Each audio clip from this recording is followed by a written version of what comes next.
Prime, podcast for curious mind.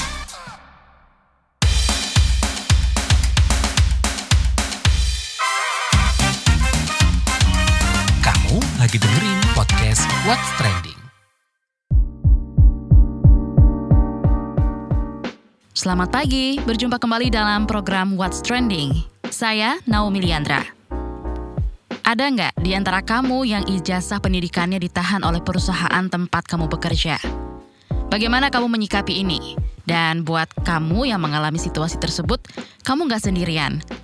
Karena beberapa perusahaan masih menerapkan penahanan ijazah pekerja dengan perjanjian kerja dalam waktu tertentu. Dan ini tengah jadi sorotan Kementerian Hukum dan HAM Kemenkumham RI. Direktur Jenderal Hak Asasi Manusia Kemenkumham, Dahana Putra, menilai penahanan ijazah berpotensi mencederai hak tenaga kerja. Menurutnya, langkah yang dilakukan perusahaan itu membuat adanya potensi pembatasan hak mengembangkan diri bagi tenaga kerja untuk mendapatkan penghidupan yang lebih baik. Dahana mengaku kerap mendapat keluhan masyarakat soal penahanan ijazah yang berakibat membatasi hak mereka untuk mendapat peluang lebih menjanjikan. Meskipun Undang-Undang Nomor 13 Tahun 2003 tentang Ketenagakerjaan maupun peraturan teknis belum mengatur perihal penahanan ijazah, namun Dahana melihat adanya urgensi untuk menyusun suatu regulasi guna mengisi kekosongan hukum ini. Kata dia, perlu adanya kajian yang mendalam dan komprehensif mengenai dampak kebijakan perusahaan melakukan penahanan ijazah, tidak hanya bagi karyawan, namun juga perusahaan sebagai pertimbangan dalam perumusan regulasi. Kendati belum ada pengaturan mengenai penahanan ijazah, Dahana menghimbau agar perusahaan dapat menghargai atau menghormati hak asasi manusia yang dimiliki para tenaga kerja. Ia pun mengingatkan bahwa di dalam Undang-Undang Nomor 39 Tahun 1999 tentang HAM memperkenankan setiap orang berhak dengan bebas memilih pekerjaan yang disukainya dan berhak pula atas syarat-syarat ketenagakerjaan yang adil. Sebelum kita ngobrol lebih lanjut soal ini, kita dengerin bersama pendapat warga Plus 62.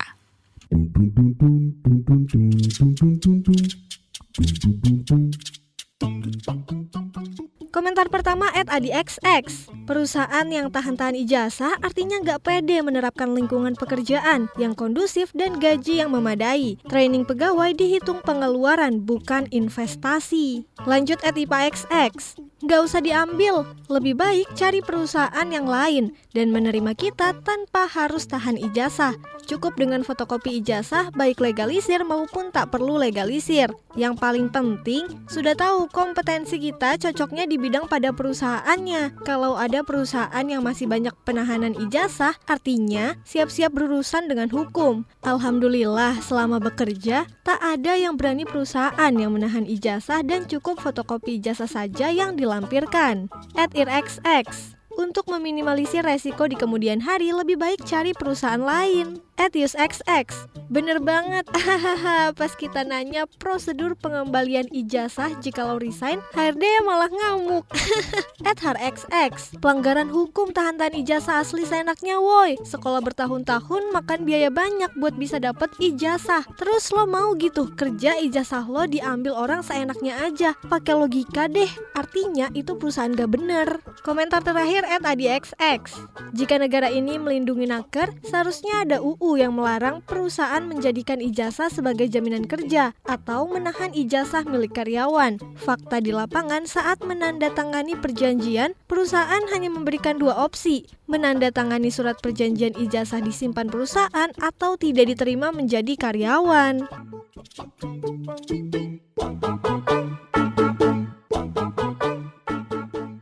Balik lagi di What's Trending bersama saya Naomi Liandra. Aktivis buruh nasional sekaligus Presiden Women Komite Asia Pasifik di Uni APRO, Mirah Sumirat, mengungkap alasan yang dipakai beberapa perusahaan untuk menahan ijazah, yaitu supaya pekerja lama di perusahaan tersebut. Mira juga bilang penahanan ijazah oleh perusahaan ini menyebabkan pekerja jadi susah mencari pekerjaan lain serta mencari keperluan lain. Mira berharap pemerintah membuat suatu regulasi kebijakan atau putusan hukum untuk melarang para pengusaha menahan ijazah pekerja. Kita obrolin yuk lebih lanjut soal ini bareng aktivis buruh nasional sekaligus Presiden Women Komite Asia Pasifik di Uni APRO, Mira Sumirat. Halo, selamat pagi Mbak Mira. Sejauh ini seperti apa? Apakah buruh masih alami penahanan ijazah oleh perusahaan? Sebenarnya alasan perusahaan itu apa sih? Ya, yang saya ketahui dan juga banyak informasi yang saya dapatkan lah gitu ya, pertama masih terjadi penahanan ijazah dan itu dilakukan ya hampir sekitar 30% sih data perusahaan yang melakukan itu ya, dan kebanyakan perusahaan-perusahaan yang menengah melakukan penahanan. Nah, alasannya sih memang perusahaan nggak mau dalam tanda kutip gitu ya terlalu cepat si karyawan atau pekerja tersebut bekerja. Jadi dengan maksud dia menahan supaya pekerja tersebut bisa menjadi lama lah di perusahaan tersebut. Itu sih alasan yang paling mendasar bagi pengusaha menahan ijazah para pekerja tersebut. Sikap buruh seperti apa? Bisa menolak nggak?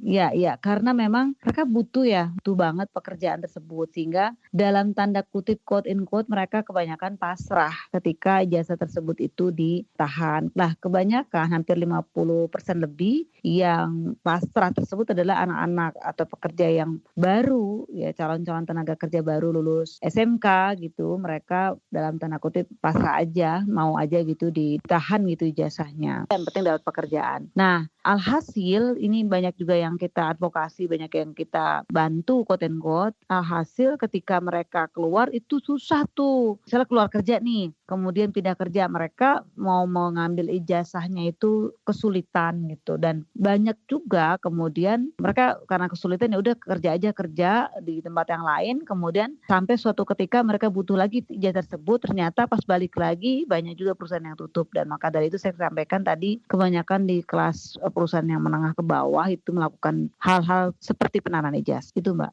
Oke, baik. Lalu apa nih dampaknya buat buruh? Dampaknya tadi ketika mereka mau melakukan kerja lagi gitu ya, nggak bisa gitu. Dan mereka juga kesulitan bukan hanya untuk kerja lagi mencari pekerjaan, tapi mencari keperluan-keperluan lain gitu. Kayak mau misalnya dia bikin dokumen-dokumen apa gitu, kan butuh tuh ijazah-ijazah mereka. Itu dampaknya sih Mbak. Terus yang kedua ya tadi mereka jadi tidak bisa lagi bergaining atau posisi tawar kepada si perusahaannya terkait dengan mungkin mereka minta jaminan sosial atau minta upah yang lebih memadai gitu ya, yang disesuaikan dengan UMP, mereka agak sulit tuh. Itu sih Mbak. Lantas apa yang jadi harapan para buruh soal ini Mbak? Ya, saya sih berharap meskipun dalam Undang-Undang Cipta Kerja atau undang sebelumnya, Undang 13 tahun 2003, sekarang kita pakai Undang-Undang Cipta Kerja Omnibus Law ya, itu memang tidak diatur gitu ya. Dan saya juga melihat daripada klausul dari putusan-putusan MA atau Mahkamah Konstitusi gitu, ya harapan saya sih harus ada satu klausul putusan hukum yang tetap untuk melarang para pengusaha atau perusahaan menahan ijazah si para pekerja atau calon-calon tenaga kerja tersebut. Saya sih harapannya itu pemerintah dalam hal ini Kementerian Tenaga Kerja ini terkoneksi dengan kementerian-kementerian yang lain ya, misalnya Kementerian Hukum dan HAM gitu, itu agar membuat satu keputusan ya atau regulasi kebijakan agar perusahaan tidak boleh menahan ijazah si para pekerja ini. Itu satu. Yang kedua, kalaupun ini belum dikeluarkan regulasi atau kebijakan yang saya minta tadi kepada pemerintah, maka penting bagi para calon-calon tenaga kerja itu ya harus bisa menanyakan kepada si pengusaha, si perusahaan itu ketika mereka melamar kerja itu ya tanyain kenapa ditahan gitu. Kalaupun terpaksa mereka mencari pekerjaan karena butuh gitu, maka harus ada berita acara dalam tanda kutip bukti dan itu sampai kapan itu ada tuh tercantum. Kalaupun oke ditahan, ini sepanjang tadi ya sebelum ada putusan hukumnya, sampai kapan ditahannya, sebulan, 2 bulan, itu harus ada kepastian waktu kapan si pengusaha tersebut menahan ijazahnya. Jadi jangan diam aja ketika ditahan udah. Jadi harus ada satu semacam kayak klausul lah, kesepakatan bersama gitu. Isinya adalah sampai kapan ijazah tersebut ditahan, dan kalaupun diambil maka si ijazah si pekerja tersebut tidak diberikan hal-hal yang berbelit-belit lah gitu. Jadi mudah aja gitu loh. Itu sih Mbak harapan saya. Baik, terima kasih aktivis buruh nasional Mira Sumirat. Newsbeat. Menurut laporan media pemerintahan CGTN, otoritas Tiongkok memperketat kontrol perbatasan untuk mencegah penyebaran virus Mpox. Administrasi Umum Bea Cukai Tiongkok mengumumkan langkah-langkah pengawasan ketat terhadap orang dan barang dari daerah terdampak Mpox dengan wisatawan yang mengalami gejala seperti demam, sakit kepala, atau ruam diwajibkan melaporkan kondisinya saat masuk. Langkah ini akan berlaku selama 6 bulan. Sebelumnya keadaan darurat kesehatan terkait Mpox telah dinyatakan oleh Pusat Pengendalian dan Pencegahan Penyakit Afrika CDC, dan Organisasi Kesehatan Dunia WHO setelah lebih dari 12 negara Afrika melaporkan kasus Mpox. Mpox atau dikenal sebagai cacar monyet disebabkan oleh virus yang dapat menyebar melalui kontak dekat dan bahan yang terkontaminasi droplet pasien.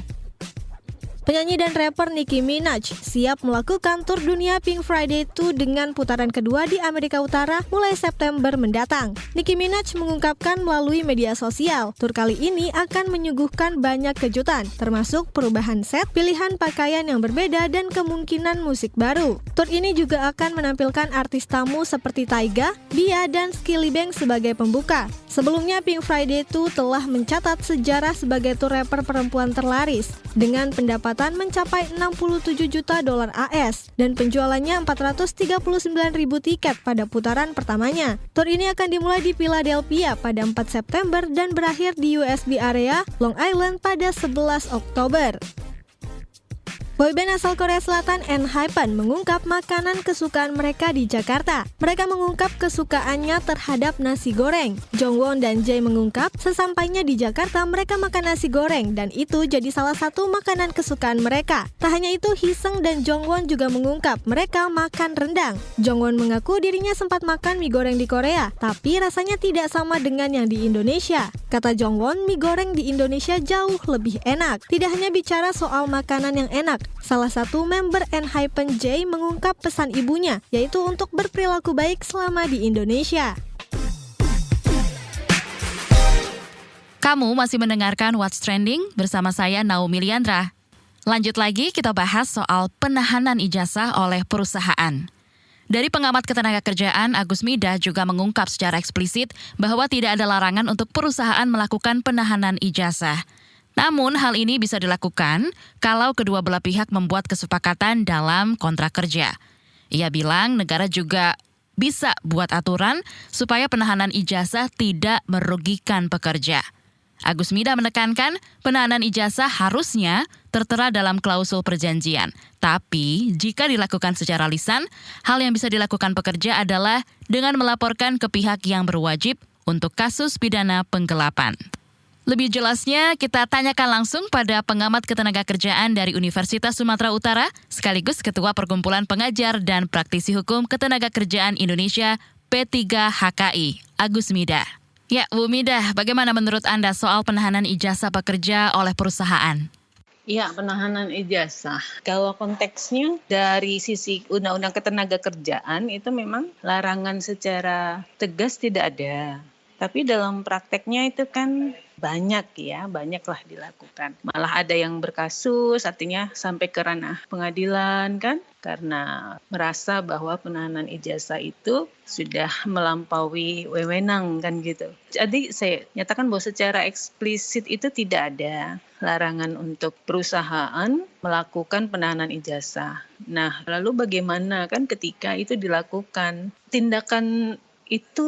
Tindakan hukum itu pastilah harus berbasis aturan yang secara otonom mereka lakukan melalui perjanjian kerja gitu. Bisa itu dilakukan ketika mereka sepakat kedua belah pihak. Si pengusaha menyatakan bahwa ini pekerjaan ini dengan alasan misalnya pekerjaan kamu itu sangat tinggi tanggung jawabnya, terutama terkait dengan keuangan misalnya ya. Itu yang pernah saya temukan adalah pada debt collector di perbankan, sehingga penahanan ijazah itu dilakukan guna menjamin bahwa tidak terjadi penyalahgunaan dalam pelaksanaan pekerjaan itu. Nah, berarti landasannya untuk membenarkan tindakan penahanan ijazah itu adalah aturan yang dibuat oleh kedua belah pihak secara otonom. Dalam hal ini pasti perjanjian kerja atau kontrak kerja. Maka dasar aturan itulah yang menjadi pegangan bagi para pihak. Makanya ketika penandatanganan kontrak yang klausulnya salah satu adalah penahanan ijazah, itu harusnya si pekerja juga membaca detail, kemudian memastikan bahwa tidak akan terjadi penahanan ijazah itu nantinya yang bakal bisa merugikan dirinya. Misalnya tidak disebutkan jangka waktunya dan syarat untuk memperoleh ijazah itu kembali. Jadi misalnya ya kalau ya sudah saya bayar penalti karena memang saya tidak melanjutkan kontrak atau bagaimana tapi ijazah masih juga ditahan. Nah, kan gitu misalnya itu kasus ada. Jadi seperti itu Mbak, kalau dari dasar aturannya bisa terjadi karena perjanjian kedua belah pihak. Apakah bisa kondisi ini diubah? Dan kalau memang bisa, bagaimana nih caranya?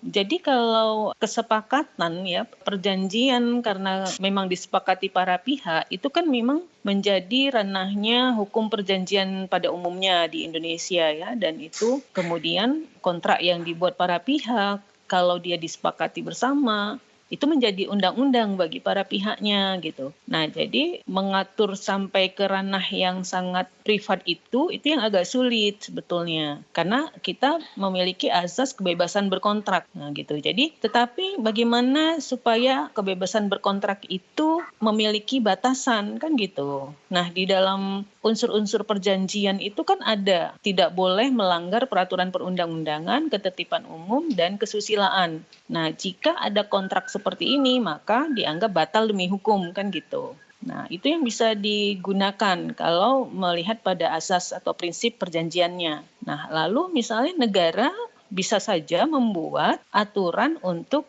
menjaga nih, supaya penahanan ijazah itu tidak sampai merugikan pihak pekerja terutama gitu kan. Nah, makanya dibuat persyaratan misalnya. Boleh atau tidak boleh itu dengan syarat begini-begini kan gitu kan.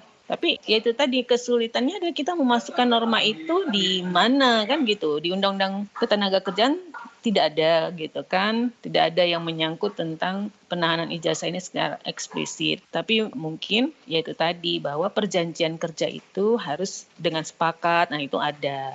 Perjanjian kerja itu harus memenuhi syarat kesepakatan, tidak melanggar ketertiban umum, tidak melanggar peraturan perundang-undangan, dan kesusilaan. Misalnya melanggar peraturan perundang-undangan seperti apa? Pekerja itu udah melengkapi nih semua kewajibannya. Dia udah minta dengan baik-baik ijazahnya supaya diberikan, tapi tidak juga. Nah, itu berarti kan melanggar undang-undang, yaitu pasal penggelapan dalam KUH pidana atau wan prestasi dalam KUH perdata gitu. Nah, jadi itu bisa dianggap melakukan perbuatan itu gitu. Kan melakukan penggelapan jadinya kan karena ijazah tidak diberikan kepada yang berhak, sedangkan segala kewajiban yang tertera sudah dilaksanakannya.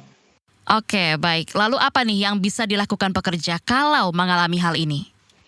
Nah, tentu itu harus dibicarakan secara bipartit dengan pihak manajemennya ya, dilakukan dan kembali tentunya membuka kan gitu kontraknya ada tidak di situ. Kalau misal kebanyakan itu tidak tertera, itu kejadian yang bisa merugikan pekerja kita. Makanya pembelajarannya adalah kalau ada hal-hal yang sampai bisa bernilai kerugian material dan non material seperti itu, ijazah sebagai bagian yang material ya, harusnya itu tertera dalam klausul perjanjian. Kalau itu tertera, tentu itu jauh lebih mudah bagi kawan-kawan pekerja untuk bernegosiasi dengan pihak perusahaan kan gitu. Menjelaskan bahwa apa yang tertera dalam perjanjian kerja dia sudah penuhi, maka dia minta prestasi terhadap dirinya yaitu kembalikan ijazah. Nah, masalahnya yang lisan gitu kan. Nah, lisan tanpa pula tanda terima kadang-kala ini juga luar biasa kadang-kadang pekerja kita ya karena tidak teliti menyerahkan benda berharga tanpa berita acara penyerahan. Kemudian dilakukan secara lisan dengan alasan ya waktu itu saya butuh pekerjaan. Nah, kalau ini bisa memang dibuktikan dengan alat bukti lain ya semisal keterangan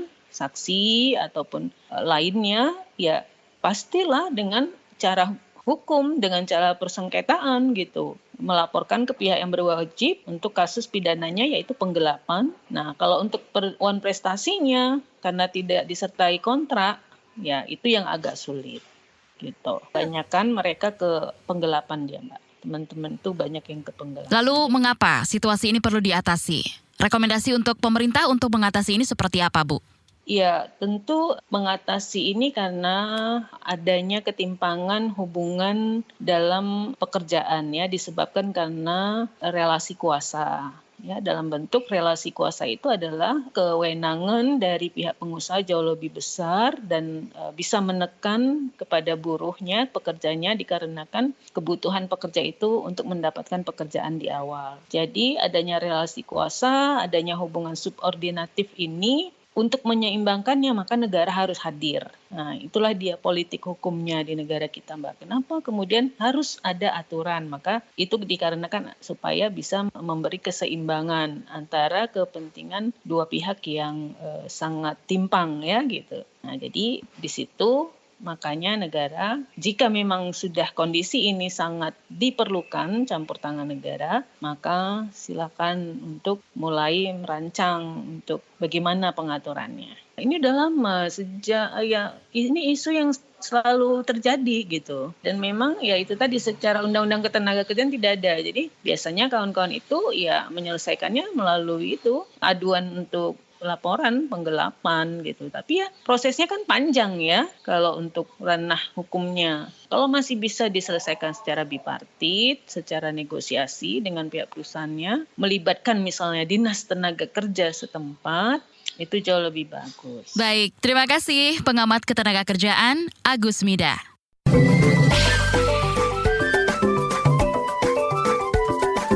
WhatsApp Indonesia. WhatsApp Indonesia dimulai dari Jakarta. Presiden Joko Widodo menerbitkan Peraturan Presiden Nomor 83 Tahun 2024 tentang Badan Gizi Nasional. Berdasarkan salinan Perpres tersebut, pembentukan Badan Gizi Nasional dalam rangka memenuhi gizi nasional, di mana pemerintah perlu melakukan upaya untuk mengatur tata kelola tercukupnya konsumsi yang aman dan bergizi bagi masyarakat. Badan Gizi Nasional berada di bawah dan bertanggung jawab kepada Presiden, serta bertugas memenuhi gizi nasional. Sasaran pemenuhan gizi yang menjadi tugas dan fungsi Badan Gizi Nasional diberikan kepada peserta didik jenjang pendidikan anak usia dini, pendidikan dasar dan pendidikan menengah di lingkungan pendidikan umum, pendidikan kejuruan, pendidikan keagamaan, pendidikan khusus, pendidikan layanan khusus, dan pendidikan pesantren. Selain itu juga kepada anak usia di bawah 5 tahun, ibu hamil dan ibu menyusui. Masih dari Jakarta, Kementerian Kesehatan Kemenkes akan menerima bantuan vaksin Mpox dari ASEAN dan Denmark. Hal ini dinyatakan PLT Direktur Jenderal Pencegahan dan Pengendalian Penyakit Kemenkes Yudi Pramono. Menurut Yudi, vaksinasi akan menjadi upaya Indonesia memperkuat mitigasi dalam menghadapi wabah cacar monyet usai penetapan status kedaruratan global yang dikeluarkan Badan Kesehatan Dunia WHO. Ia menambahkan, sebagai upaya mitigasi lainnya, Kemenkes menyiapkan sebanyak 12 laboratorium untuk mempercepat proses pemeriksaan terhadap individu yang diduga terpapar virus monkeypox Mpox. Kata dia, belasan laboratorium tersebut tersebar di sejumlah kota besar yang terbagi dalam beberapa regional. Terakhir mampir ke Kepulauan Riau, Kepri. Pemerintah Provinsi Kepri akan memasarkan produk-produk kreatif hasil karya warga binaan Lapas Kelas 2A Tanjung Pinang melalui stand khusus di Gedung Dewan Kerajinan Nasional Daerah Dekranasda Tanjung Pinang. Produk tersebut seperti kerajinan tanjak khas Melayu, ukiran replika kapal, dan kaos sablon bermotif wajah Gubernur Ansan Ahmad. Gubernur Ansan Ahmad mengapresiasi kreativitas warga binaan dan berjanji akan menindaklanjuti dukungan ini dengan melibatkan Dinas Koperasi dan UMKM Kepri. Selain itu, Ansar menyerahkan dokumen remisi kepada perwakilan warga binaan serta 55 keping KTP elektronik untuk memfasilitasi hak sosial mereka termasuk partisipasi dalam Pilkada 2024. Demikian WhatsApp Indonesia hari ini. Terima kasih ya sudah mendengarkan What's Trending. Jangan lupa terus dengarkan podcast What's Trending di kbrprime.id dan aplikasi mendengarkan podcast lainnya.